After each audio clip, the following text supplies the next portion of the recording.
right, so here we have a circuit with three resistors.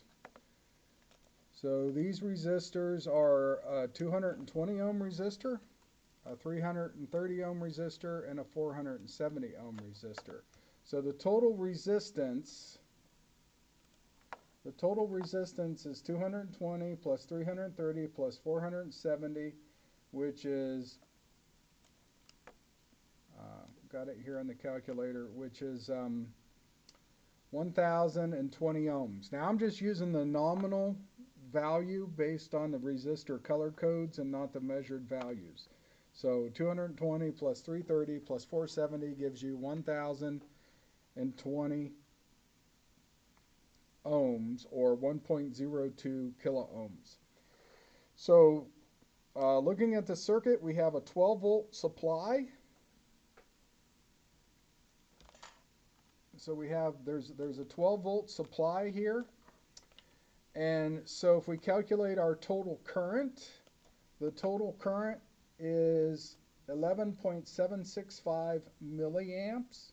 So then using Ohm's law for the 220 ohm resistor, we find that it should be 2.58 volts, 2.59 volts, up to 3 digits. V2 should be 3.88 volts, and V3 should be 5.53 volts.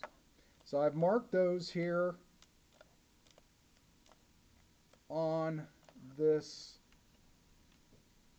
circuit so that we know the voltage is there. So now we're actually going to just go over and connect up the circuit now and measure these voltages. Now the first thing I want to mention to you here is when you're measuring voltages, you don't have to actually use the alligator clip and clip on to measure the voltage. Remember, measuring voltages, we're just measuring in parallel. So all we have to do is just take and just touch. See if you can see that there on the screen. We just have to touch and make contact with the metal conductor piece of the resistors, and we can measure that voltage. Now, I've got the meter here. This is a digital multimeter, so if I connect it up backwards, it's simply going to give me a negative sign there. Okay, so I'm going to touch these. Now you do have to kind of hold it and maybe rub it a little bit to make sure you get a good connection. Okay, but there you see I've got a solid connection. It's 2.5 volts, which we can see on our screen, right? That's what we were expecting up here, was 2.5 volts.